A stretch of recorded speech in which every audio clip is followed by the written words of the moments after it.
Assalamualaikum warahmatullahi wabarakatuh. Selamat siang dan salam sejahtera bagi kita semuanya. Perkenalkan, nama saya Muhammad Irfan Fauzi, mahasiswa Universitas Berasia, Program Studi Akuntansi PJJ S1. Pada kesempatan ini, saya akan memaparkan tugas ujian akhir semester mata kuliah Statistik, Ekonomi, dan Bisnis di bawah bimbingan Ibu Mutiara Rizky Nurrahmi SAK MAK. Materi yang saya pilih adalah perhitungan deret berkala dan peramalan. Dan tidak lupa akan saya kasih contoh pengerjaan soalnya. Berikut, untuk mempersingkat waktu, langsung saja saya akan memulai presentasinya.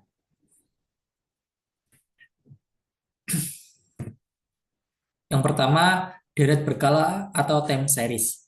Deret berkala adalah data yang dikumpulkan secara berurutan berdasarkan waktu seperti harian, bulanan, dan tahunan. Contoh, penjualan produk dari tahun 2016 hingga 2021. Jumlah pelanggan per bulan, nilai tukar uang setiap minggu. Adapun komponen deret berkala, yang pertama adalah tren, yaitu arah umum pergerakan data jangka panjang naik atau turun. Yang kedua ada musiman, pola berulang setiap periode tertentu bulanan, kuartalan. Dan yang ketiga adalah siklus, yaitu fluktuasi ekonomi jangka panjang seperti resesi. Dan yang terakhir acak atau irregular, yaitu perubahan tak terduga seperti bencana atau krisis. Peramalan atau forecasting.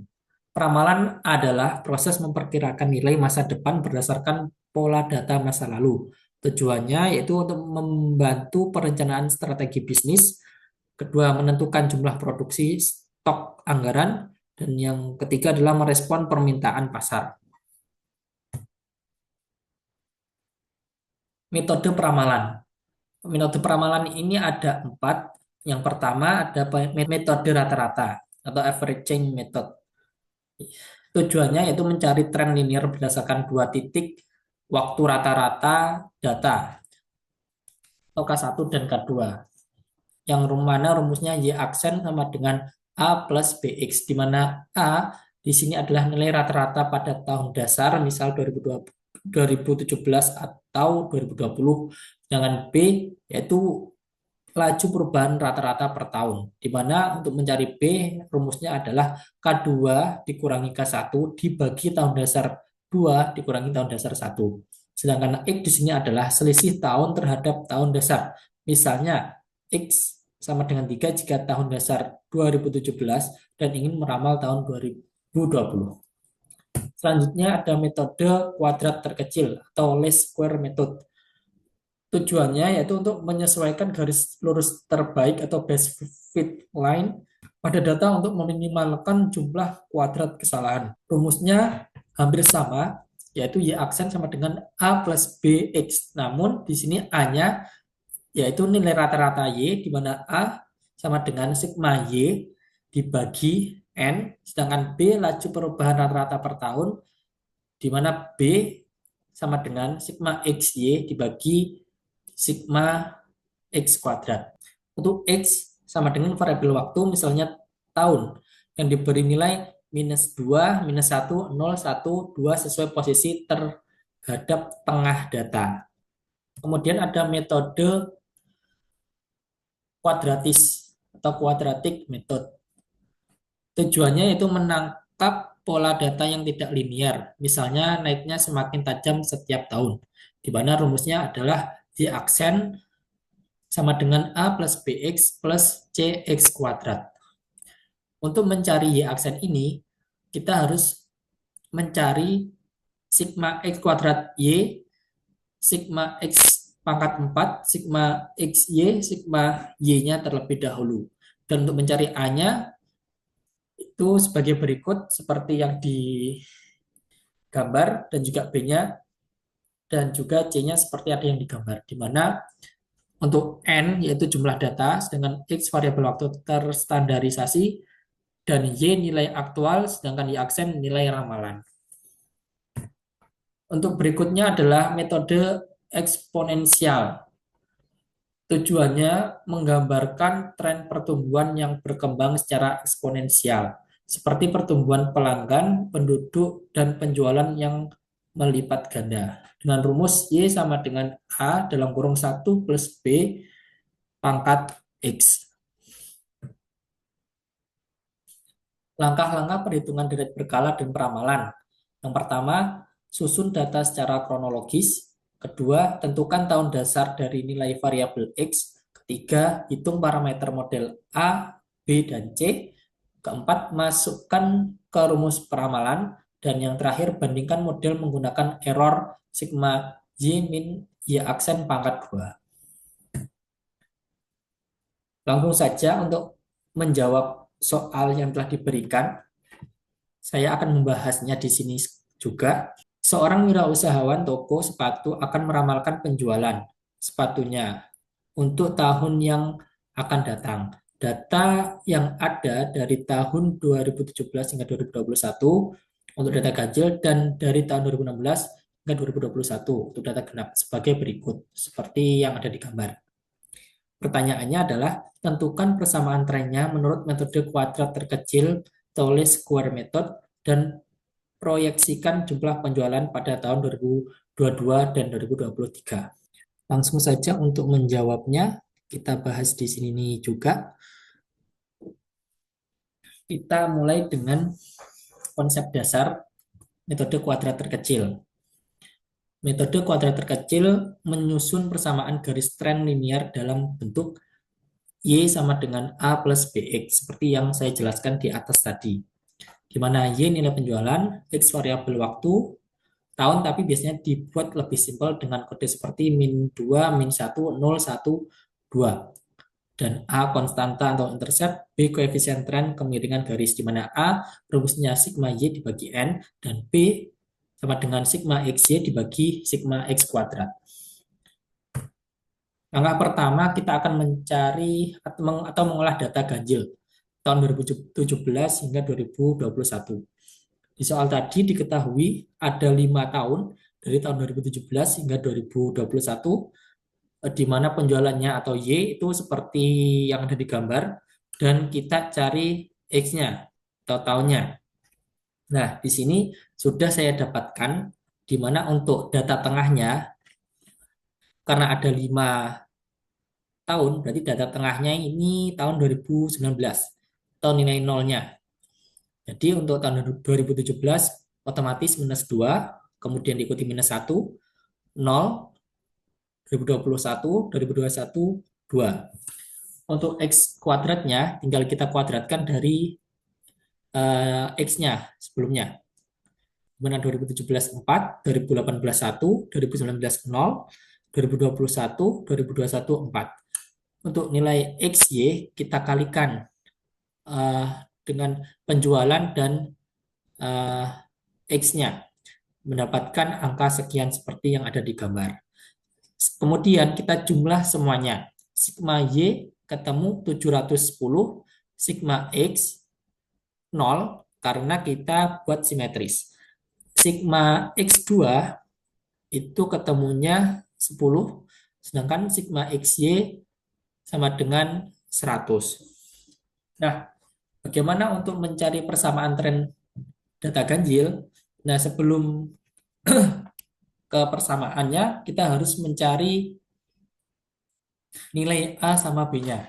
Di mana nilai A tadi, seperti yang sudah saya jelaskan, nilai A sama dengan sigma Y dibagi N, sedangkan untuk nilai B-nya, sigma XY dibagi sigma X kuadrat. Nah, di sini sudah ketemu ya. Untuk nilai A-nya, kita cari sigma Y 710 dibagi N atau jumlah tahunnya, yaitu 5. Ketemulah angka 142. Kemudian untuk nilai B-nya, sigma XY 100 dibagi sigma X kuadrat 10. 100 dibagi 10 ketemu angka 10. Jadi untuk persamaan tren data ganjil di mana Y sama dengan A plus BX, kita masukkan nilai A-nya adalah 142 dan nilai B-nya 10. Jadi ketemu persamaan Y sama dengan 142 ditambah 10X. Untuk proyeksi penjualan tahun 2022 dan tahun 2023, kita tinggal masukkan saja nilai X-nya. Kalau tahun 2022 itu X-nya 3. Kenapa 3? Karena di sini tahun 2021 aja 2. Berarti tahun 2022 adalah 3. Kita ngitungnya mulai dari tahun 2019. 2019 ke tahun 2022 adalah 3. Jadi X-nya kita ganti 3. Begitupun pula dengan tahun 2023. Kita naikkan lagi, yaitu ketemu X-nya adalah 4. Tinggal kita masukkan saja untuk tahun 2022, ketemu jumlah proyeksi penjualan adalah 172, sedangkan tahun 2023 proyeksi penjualan adalah 182. Untuk data ganjil selesai kita kerjakan, kemudian kita lanjut ke data genap. Data genap kurang lebih sama dengan data ganjil, yang membedakan adalah jumlah tahunnya. Kalau data ganjil tadi ada 5 tahun, sedangkan di data genap tadi ini ada 6 tahun. Nah, bagaimana menentukan nilai tengahnya? Menentukan nilai tengahnya berarti kita ambil tengah-tengah di antara tahun 2018 dan 2019. Untuk nilai X-nya, oke. Berarti kita ambil setengah-setengah, 2018 setengah, 2019 juga setengah. Minus setengah sama setengah. Jadi untuk tahun 2016 berarti 2016 ke sini ketemu minus 2,5.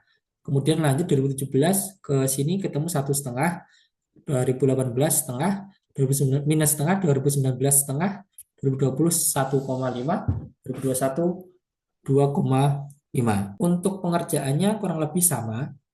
Kita hitung dulu nilai A-nya, di mana sigma Y ketemu angka 810 dibagi jumlah tahun, banyaknya tahun, yaitu 6. Ketemu angka 135. Untuk nilai B-nya, kita cari sigma XY, di sini sudah ketemu angka 205 dibagi X kuadrat, yaitu 17,5. Ketemu nilai B-nya 1171.